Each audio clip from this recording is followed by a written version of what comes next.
ఈ వీడియోలో మనం నల్లపిల్లి మూఢనమ్మకం గురించి తెలుసుకుందాం. మీరు గమనిస్తే కొంతమంది అక్కడికి వెళ్తున్నప్పుడు నల్లపిల్లి కానీ ఎదురైనట్టు కానీ పాస్ అయినట్టు కనిపించింది అనుకో భయపడి అక్కడే కూర్చుంటారు కాసేపు. ఒక ఆమె వెళ్తున్నా కూడా పెద్దలు చూస్తే కాసేపు కూర్చొని ఇల్లు అంటారు. ఎందుకు తెలుసా? ఎందుకంటే ఒకప్పుడు ఇంత డెవలప్మెంట్, ఇన్ని బిల్డింగ్లు, ఇన్ని రోడ్లు ఇంత కథ లేదు కాబట్టి మొత్తం అడవులు ఉండేవన్నమాట. అడవులు ఉన్నప్పుడు ఇల్లు ఎక్కడైనా పని మీద బయటకు వెళ్ళినప్పుడు అడవుల్లో కొన్ని పులులు కూడా ఉండేవి. కొన్ని జీన్స్ ఎఫెక్ట్ కొన్ని నల్ల పులులు కూడా ఉంటాయి.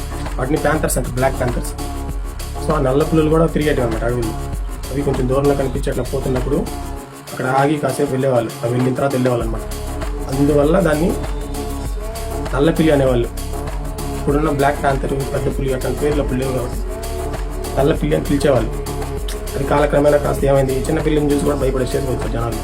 యాక్చువల్గా ఏంటంటే అది పెద్ద పులిని చూసి, ఇది కూడా నల్ల చారలు ఉండే పులిని చూసి అక్కడ కూర్చొని వెళ్ళు కాసేపు లేకపోతే చంపేస్తేనే చెప్పడం వల్ల అది వాడుకలోకి వచ్చిందనమాట.